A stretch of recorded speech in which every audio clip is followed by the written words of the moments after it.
uh, kekurangan daripada lisan. Lisan ini ada kelebihannya. Kalau orang diam mulu senang nggak? Tapi orang ngoceh mulu senang nggak?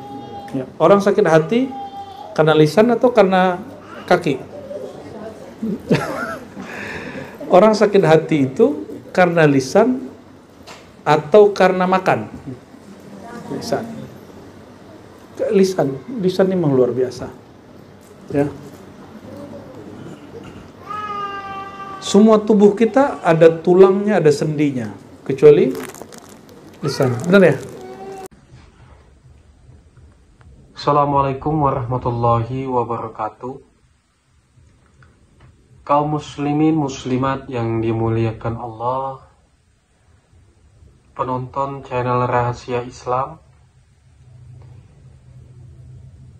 bertemu lagi kita pada kesempatan kali ini untuk kembali menyimak dan mendengarkan tausiah yang akan disampaikan oleh Abuya Ar-Rasy Hasyim. Sebelum kita menyimak dan mendengarkan tausiah yang akan disampaikan Abuya Ar-Rasy Hasyim nantinya, tidak lupa marilah kita selalu bersolawat kepada Nabi Muhammad SAW. Semoga di akhirat kelak kita mendapatkan syafaat darinya dan mendapatkan rahmat dari Allah Subhanahu wa Ta'ala. Amin ya Rabbal Alamin.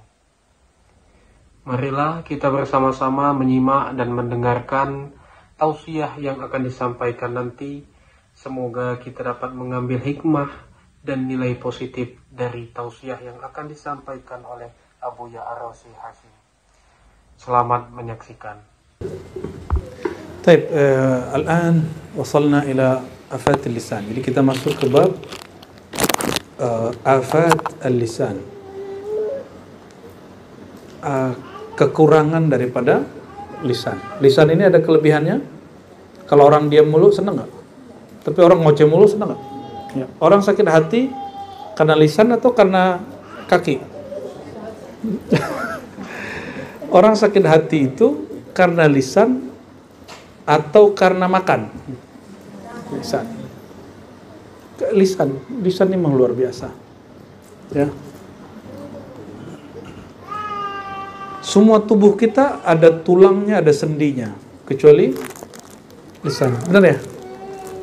Saya pernah coba makan daun sirih. Itu ngomong itu agak sulit. Jadi kalau makan daun sirih, saya harus minumnya agak banyak. Tapi langsung radangnya sembuh. Tapi apa yang terjadi? Kita kalau membaca huruf tertentu itu nggak bisa. Kayak orang stroke mendadak, stroke ringan gitu. Itu. Jadi kadang-kadang mengobat dengan herbal ini kalau nggak pakai tekniknya juga bahaya juga. Ya. Sayyidina Abu Bakar As-Siddiq dalam riwayat Imam Malik disebutkan bahwa beliau itu untuk menjaga lisannya dia taruh kerikil kecil di mulutnya. Sehingga dia nggak ngomong. Mungkin karena dulu belum ada permen kali ya. Kalau sekarang pakai permen gimana? Tapi ngeliat orang ngunyah-ngunyah permen ngomong kan nggak enak juga deh. Ya, berarti nggak benar juga kalau pakai permen untuk nggak ngomong. Apa kata beliau? Ya'lam atau ulima anna khatral lisan azim. Bahaya lisan itu besar. Yang membuat dulu Ahok diserang sedemikian rupa itu lisannya bukan. Yang membuat Prabowo mau jadi menteri itu lisan bukan. Kalau pakai hati doang bisa nggak? Misalnya Pak Jokowi pakai hati, Prabowo jadi menteri, bisa kayak gitu? Kan nggak bisa, mesti ada ngomongnya. Ya, ya kalau dia punya hati. Kalau dia nggak punya hati kan nggak bisa nangkap. Ya, karena kita masih berhukum dengan hukum zahir, maka kita wajib menjaga yang zahir ini. Dan ada satu hadis Imam Tirmizi, semua anggota tubuh itu ngomong kepada lisan. Oh, berarti tubuh ini punya bahasa sendiri. Apa kata mereka? Wahai lisan, jaminan kami, keselamatan kami ada pada kamu. Karena satu-satunya dari antara tubuh ini yang tidak bertulang kamu. Tolong jaga kami hari ini. Jadi tadi pagi dia ngomong, sore ini ngomong lagi deh. Ya, semoga Allah jaga lisan kita, amin ya rabbal alamin. Allahumma inna a'udzubika min zallatil lisan wa min idha'il lisan wa min syarril lisan wa fitnatil lisan bihaqqi sayyidina Muhammad man utiya bi jami'il alsinati wal kalam, amin ya rabbal alamin. Apa kata Sayyidina Muhammad SAW? Ini hadis Imam At-Tirmidzi menjadi mahfuzat di pesantren. Man somata naja. Siapa yang diam tepat waktu, maka dia selamat. Naja, ada yang namanya naja? Ya, man somata, jangan anaknya dikasih nama somat ya. Somata. Somit gitu, jangan. Cukup sahabat Nabi Ubadah bin Samit. Ntar dia diam mulu. Wala najata min khatri illa bisum. Maka suluknya lisan diam.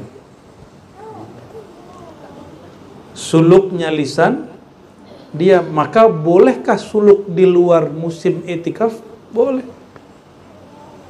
Dan suluk ini mesti dilakukan setiap hari, setiap saat. Ya. Wa kadzalika madha Rasulullah SAW as-sumta. Nabi SAW memuji sifat karakter diam. Ya. As-sumtu hikamun wa qalilun fa'iluhu. Walaupun semua orang tahu diam itu adalah mutiara, tapi sedikit yang melakukan. Benar kan? Ya. Sekarang yang ngomong tidak hanya lisan, jari pun berbicara. Ternyata yang di surat Yasin itu dimaudukan. Ya.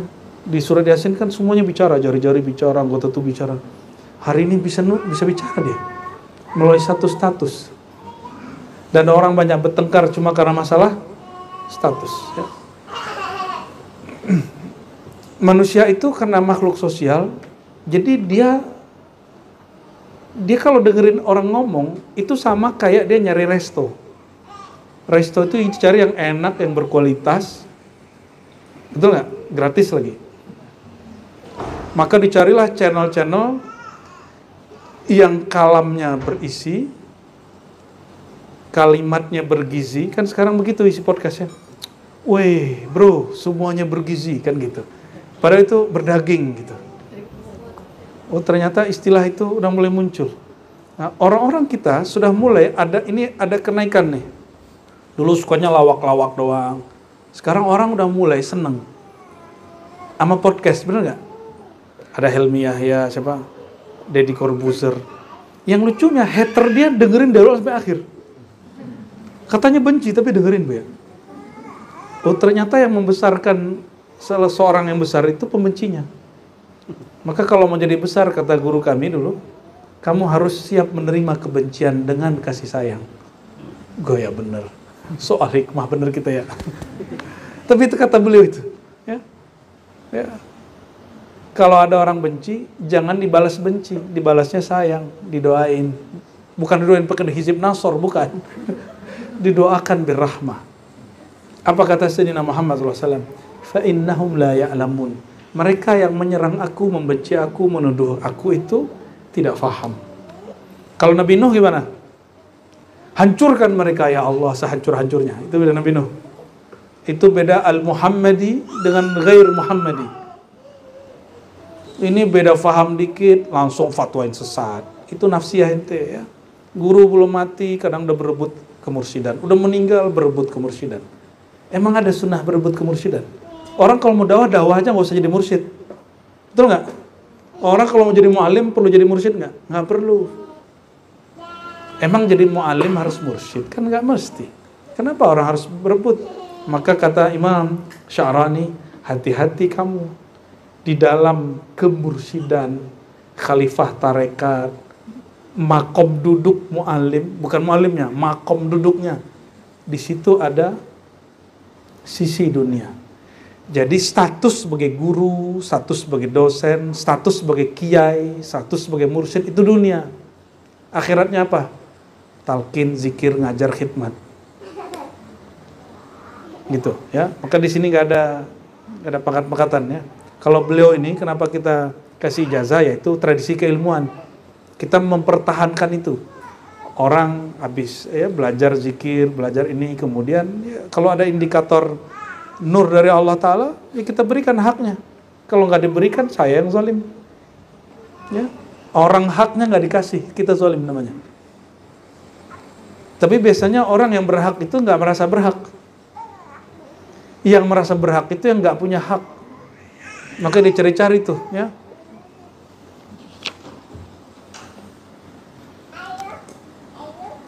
Lalu ada kalam Sayyidina Muaz, ada kalam Sayyidina Abu Bakar Siddiq, Ibnu Mas'ud, ya. Intinya bahwa lisan itu sangat berbahaya dan Nabi menyebutnya. Jadi kalau boleh disebut lisan itu jami'ul khair wa syarr. Jami'ul khair wa syarr. Lisan itu kesimpulan dari semua keburukan dan kebaikan. Jadi idza aradta an ta'rifan nas fanzur ila lisanihi wasma' ila kalamihi. Jadi kalau ingin tahu orang ini baik atau buruk, indikatornya lihat lisannya. Dalam ilmu syariat, orang paling jahat itu yang suka nyala-nyalain orang dengan tuduhan bid'ah. Salah. Itu orang qabihul lisan. Ya, berarti hatinya jorok, hatinya kotor. Ya. Dalam ilmu thariqah, orang yang paling qabihul lisan itu merasa paling berhak jadi mursyid. Selain thariqah dia nggak benar. Ya, berarti dia bawa kesombongan dalam berthariqah. Dalam ilmu hakikat, yang paling bahaya itu apa? Syatahat.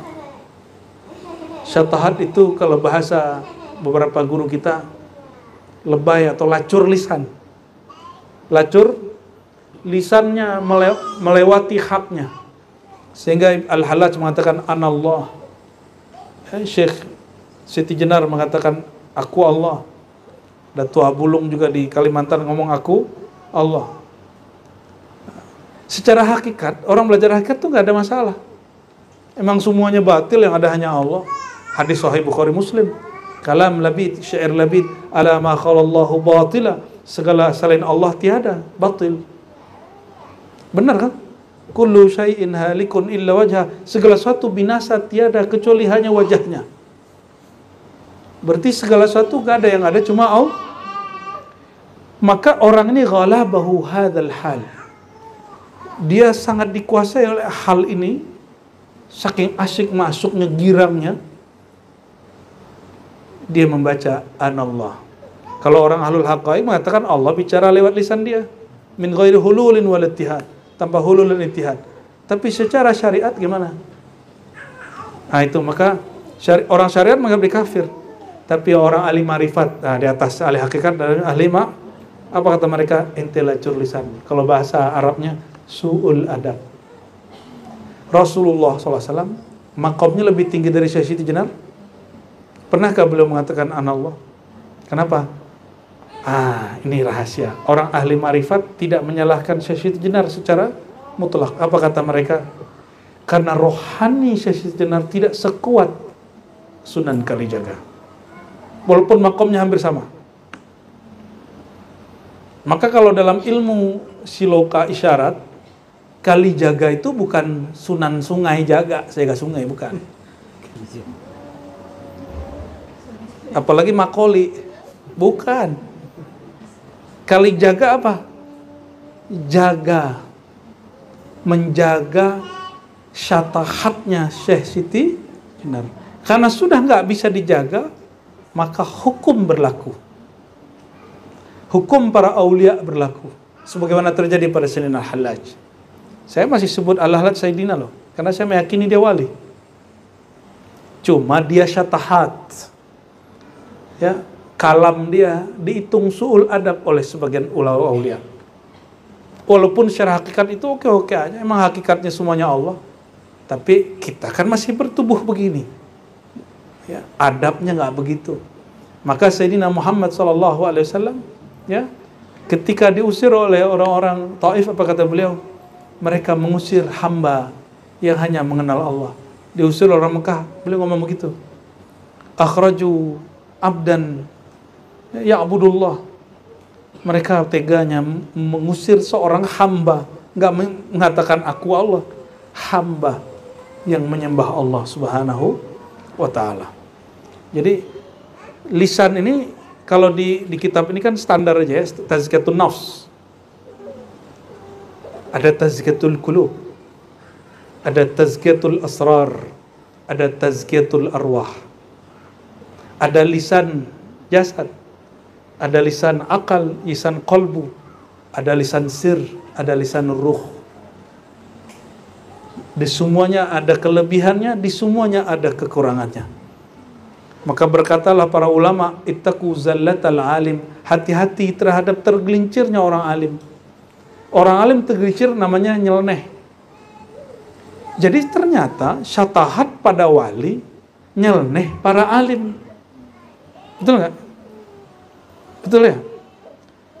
Bagi orang MUI, NU itu nyeleneh karena membolehkan salam lintas agama. Ya kan? Betul ya? Bagi MUI itu nyeleneh.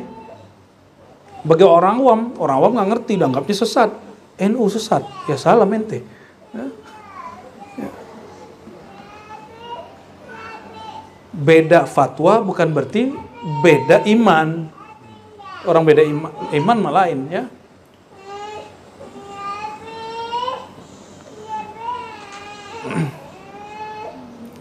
Maka kalau kita terapkan kaidah ini, man somata naja. Siapa yang diam, lisanul haqiqahnya, diam. Walaupun kita tahu hakikat alam ini tiada, yang ada hanya Allah. Janganlah ngomong aku ini Allah. Ya, kenapa? Kalau yang ada akunya kamu, itu su'ul adab. Kalau akunya Allah boleh. Gitu ya. Allah berkalam ke Nabi Musa di Tursina lewat apa?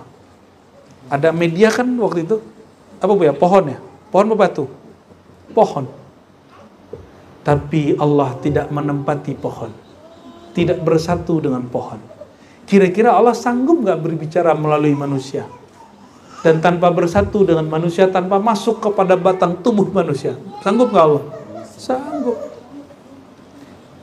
Maka ahli ma'rifat Imam Ghazali mengatakan, Allah ngomong begitu, saya lihat Allah yang ngomong. Bukan berarti Allah menempati tubuh Al-Hallaj. Itu juga yang kita katakan, wa ana aqulu bihi. Itu juga yang saya katakan, Syekh Siti Jenar juga begitu. Ya.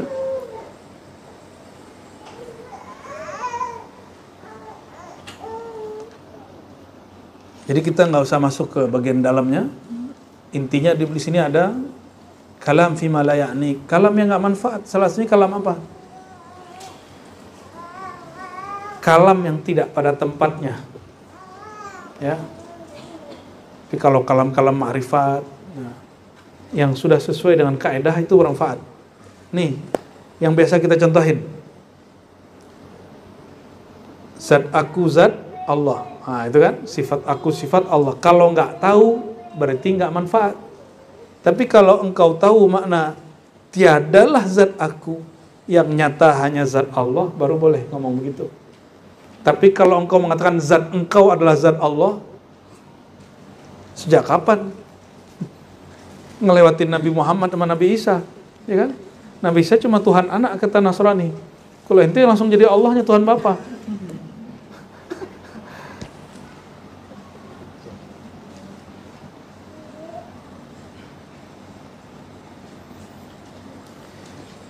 Jadi kafirkah seperti Al-Hallaj? Tidak. Ada Imam Surawardi Al-Maktul. Surawardi Al-Maktul itu yang disebut bapak pluralis ya. Jadi bagi dia, yang ada pada Aristoteles, yang kepada Brahmana, Lause, Konghucu, semuanya tuh dari Nurullah. Langsung di fatwa sesat ya. Umur 33 Maktul. Padahal lagi dicinta bab cinta, bahwa alam ini bersumber dari satu ayah rohani bernama Ahmad Muhammad Abul Ruh Abul Alamin. Nabi Muhammad tuh gelarnya Abul Alamin, Bapak alam semesta. Maka semua alam ini abnahu. Maka candanya Guru Udin, kuluna habib. Semua kita habib ya. Cuma nggak bernasab, kecuali nasab Al-Muhammadi. Kalau antum kan dua nasabnya, Al-Idrus Al-Muhammadi. Kalau Buya Aldomi enggak ya. Al-Muhammadi aja nggak dapat Al-Idrusnya.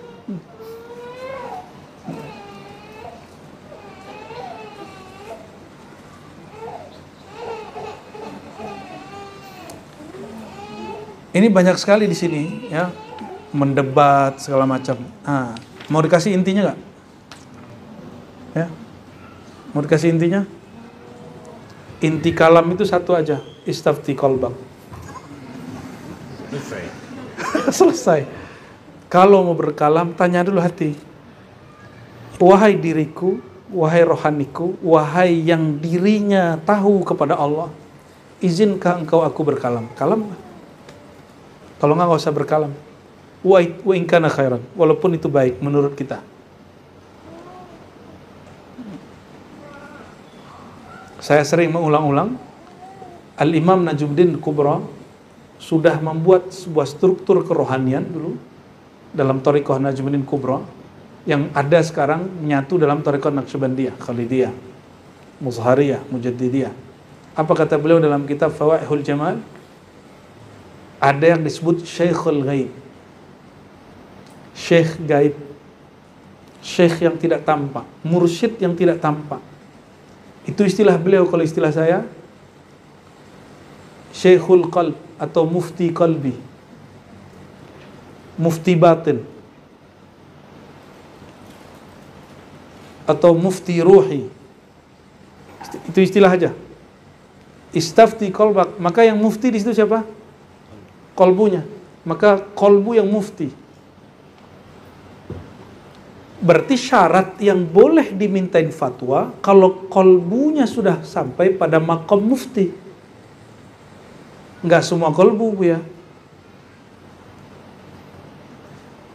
Kalau mufti hukum zahir, dia mesti belajar ilmu zahir. Mufti kolbu, dia mesti belajar tahalli, tajalli. Cukup. Itu cukup, nggak usah ribet-ribet.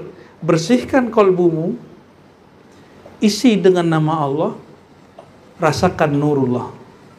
Maka tekniknya kalau nggak tahu caranya, cukup istikharah, sholat 2 rakaat, istighfar, tobat kepada Allah, lalu doa, isi dengan nama Allah. Jadi istighfar itu takhalli, zikir khafi, zikir kolbu, zikir lisan itu tahalli. Tahalli itu diisi, mengisi, memakaikan. Maka saksikan nur Allah bersinar. Nur itu bukan berarti mesti begini cahayanya. Ada gerak di kolbu. Itu yang pakai syariat yang zahir. Jadi kapan kolbu boleh berfatwa? Kalau dia sudah ditakhallikan, dibersihkan. Lalu diisi nama Allah, karena yang punya nama enggak berpisah dari namanya. Berarti sebenarnya yang menggerakkan nur di situ siapa? Yang mengilhamkan kolbu siapa? Allah. Maka Syekhul Qalb, Mufti Kolbu itu pada hakikatnya dia sedang belajar kepada Allah SWT. Tapi masih ada hijab kolbunya, ada hijab sirnya, ada hijab rohaninya. Jadi gimana cara ringkas kalau mau tahu kalam ini pantas atau tidak? Itu sebabnya ini ijazah buat Buya kalau sudah ngamalin, alhamdulillah. Kalau mau ceramah, mengajar, baca Dustur ya Rasulullah. Itu ijazah dari Maulana Al-Imam Abdul Wahab Sya'rani. Kata beliau, aku kalau mau ngajar, aku baca kalimat mohon izin wahai baginda Rasulullah, Dustur ya Rasulullah. Ya, kita boleh baca dengan kalimat spesifik, ya. Dustur ya abaruhi, ya abati ya Rasulullah. Mohon izin wahai ayahanda rohani kami. Kalam lah, insya Allah diizinkan beliau. Apa ciri-ciri kalam diizinkan? Fuhimat ibaratuhu. Ibaratnya mudah dipahami walaupun kitabnya berat. Coba kitab Insan Kamil yang kita buka, kitabnya kayaknya ribet ya.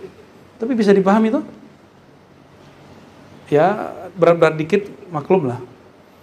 Kata orang ngaji tasawuf ribet. Khatmul Aulia pas dikaji enak tuh. Awarful Ma'arif kita buka, lezat nggak? Gurih nggak? Berdaging nggak tuh? Berdaging. Berdaging doang nggak cukup, dia mesti pakai bumbu. Ya. Sanggup makan daging tanpa bumbu? Minimal dibakar lah, barbecue. Oh boleh tuh ya. Paham maksudnya? Barang yang sama dijual di tempat yang beda kualitasnya. Itulah kenapa Sama-sama Hizib Bahar dibaca tempat beda-beda rasanya. Sama-sama ngaji kitab Sahih Bukhari, sama-sama ngaji kitab Ihya, beda. Apa ahli masak itu apa namanya? Chefnya. Namanya chef apa sheikh ya? Beda chefnya, beda sheikhnya, beda hasilnya. Ya. Jadi yang orang cari itu cuma bahan atau olahan. Nah, itu yang mahal. Thariqah itu olahan daripada syariat. Itu yang kita cari-cari. Kenapa kita cari orangnya sampai kemana, kita kunjungi orangnya, kita minta doanya, kita dengar kalamnya. Dan hakikatnya itu menuju Sayyidina Muhammad sallallahu alaihi wasallam yang disebut utitu bijawami'il kalim. Semua ilmu, semua kalam, semuanya ada padaku. Ini Nabi lagi songong apa lagi syukur? Boleh nggak ngomong begitu? Itu dalil boleh bercerita tentang nikmat yang diberi Allah. Boleh ya. Salah satu nikmat ru'yatun Nabi SAW, ru'ya salihah, mimpi jumpa Rasulullah SAW. Maka boleh nggak cerita jumpa Rasulullah? Boleh. Oh nanti riya itu fil ibadah, la fil manam ya akhi. Ya, itu tanda ngaji akidahnya nggak bener. Ya, Ustadz nggak boleh cerita mimpi Nabi. Lo kenapa? Nanti ente riya. Sejak kapan orang cerita tentang Nabi itu riya? Kalau yang ada paling ujub. Ujub ada mungkin. Ujub itu merasa takjub. Masa orang jumpa Nabi takjub? Gak juga, gak cocok. Paling sum'ah, pamer. Ternyata pamer yang gak boleh itu pamer urusan ibadah untuk kepentingan dunia. Akhirat kita pamerkan lijal bidunya. Ya, kita jualan akhirat untuk dunia, itu namanya sum'ah. Promosi. Jadi kita ngajak ke Uzbek bukan lagi jualan loh ya. Kita nggak ngambil untung loh. Kita cuma ngajak, selama ini ente jalan-jalan ke Eropa, ya. Jalan-jalan kemana lagi? Nah, Kanada, atau jalan-jalan ke Tanah Abang, atau jalan-jalan, udah bagus nih, Wali 9, tapi kan ente gak punya sanatnya. Ayo kita ziarah ke yang punya sanatnya kalau ada rezeki. Kalau nggak ada juga nggak usah berangkat, doanya aja sampai. Tapi yang wajib, yang Rajab ziarah silsilah Naqsyabandiyah yang di lokal. Kita wajib ikut ya. Wajibnya bukan wajib syar'i, wajib haroki, wajib dalam pergerakan. Wajib ain. Ya? Wajib ain. Wajib ain membuya itu. Kena ain. Oke. Nanti kita bacalah ini apa yang ya, teks ini beliau bicara tentang tazkiyatun nafs, tazkiyatul lisan ya, lalu tahliyahnya dan segala macam. Tapi jalan pintasnya kira-kira begitu ya. Kira-kira begitu. Dan lisan itu hanya terjemahan ma fil fuad. Dia terjemahan isi kolbu. Maka fokusnya bukan di lisannya, fokusnya di mana? Jadi kalau orang Islam itu bukan yang sering ngomong subhanallah, tabarakallah, jazakallah, jazakillah, jazakumullah. Bukan. Itu namanya Arabisasi. Tapi bagus. Tabarakallah. Apa leh? Masya Allah. Ya akhi, ya ukhti. Itu Arabisasi.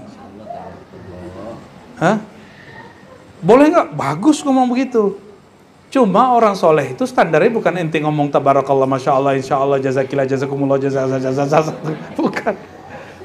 Ya akhi, ya ukhti. Itu namanya mengharapkan. Coba, lebih senang dipanggil ya ukhti atau panggil, kalau orang Jawa dipanggil Mbak, orang Sunda panggil teteh, apa, neng, ningnung.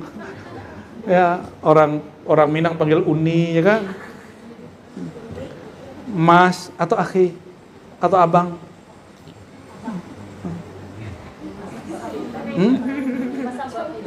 Mbak Fillah gitu, Neng Fillah gitu ya, Mas Fillah. Tapi kalau antum mau bahasa Araban, ayo kita Sahih Bukhari bahasa Araban 1,5 jam. Enggak ya, bener ya? Enggak, ini syukur nikmat. Ya. Orang ngomong hakikat harus cukup ilmunya.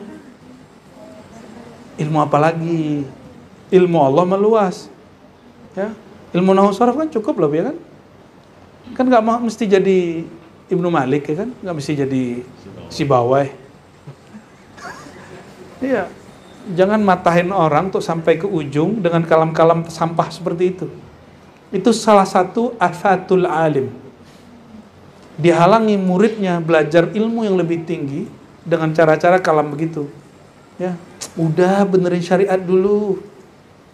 Lah bener syariat bil haqiqah.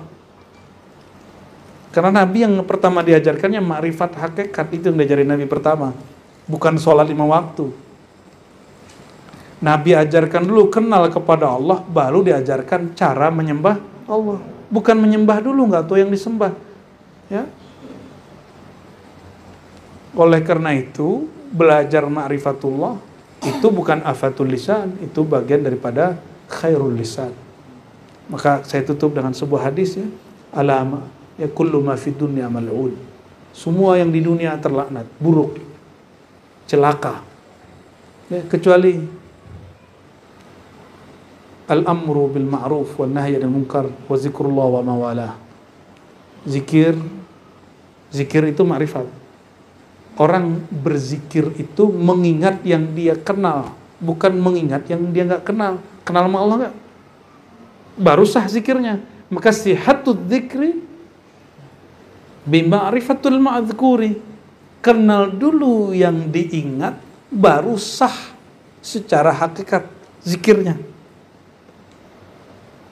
Kenal dulu yang disembah, baru diterima sesembahan yang bernama sholat itu. Ya. Jadi kenceng gitu Bu ya. Ini hafal tulisan nggak Bu ya?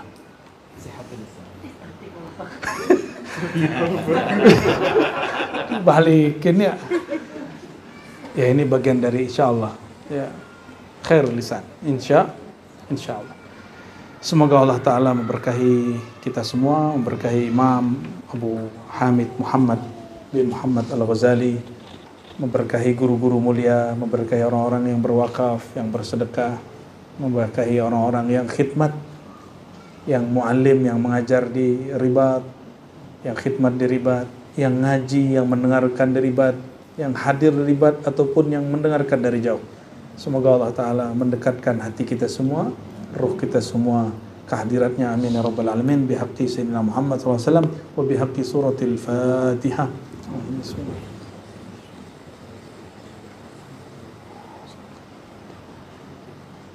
Waladdallin, amin. Sallallahu ala nabi.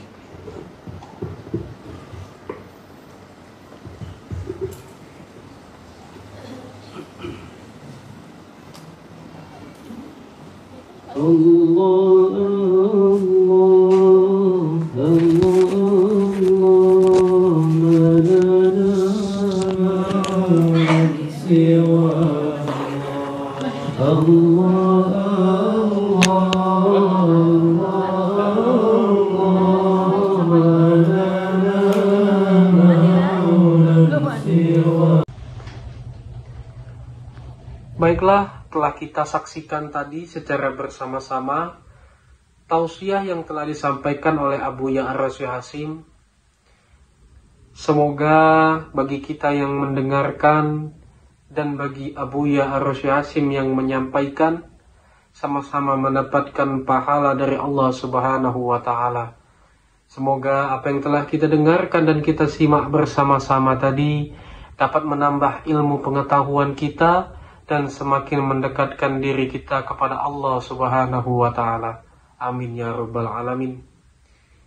Dari tausiah yang telah disampaikan oleh Abu Ya'arosy Hasim tadi, dapat kita ambil kesimpulan dan juga ilmunya, bahwasanya jangan sampai kita terlena oleh kenikmatan dunia hingga sampai meninggalkan kewajiban kita dan meninggalkan perintah dari Allah Subhanahu wa Ta'ala. Marilah kita selalu bersama-sama menjaga diri kita agar tidak terlena terhadap kenikmatan dunia dan selalu berusaha untuk mendekatkan diri kita kepada Allah Subhanahu wa Ta'ala. Semoga kita termasuk umatnya yang selalu mendapatkan syafaat dari Rasulullah Sallallahu Alaihi Wasallam dan juga selalu mendapatkan hidayah serta rahmat dari Allah Subhanahu wa Ta'ala. Semoga apa yang telah kita dengarkan tadi dapat menjadi ilmu dan juga bermanfaat bagi kehidupan kita, dan tentunya semakin mendekatkan diri kita kepada Allah Subhanahu wa Ta'ala. Sekali lagi kami ucapkan terima kasih yang sebesar-besarnya bagi penonton yang telah mensupport channel Rahasia Islam ini dengan mensubscribe, like, dan share. Karena dengan bantuan dan support penonton sekalian, kami semakin bersemangat untuk selalu menyebarkan konten-konten yang insya Allah akan memberikan ilmu serta manfaat bagi kita semua. Sekali lagi, kami mohon apabila konten kami memberikan manfaat dan juga ilmu serta nilai-nilai positif, mohon bantuannya untuk subscribe, like, dan share, karena dengan melakukannya kita sama-sama telah menyebarkan kebaikan untuk sesama umat manusia.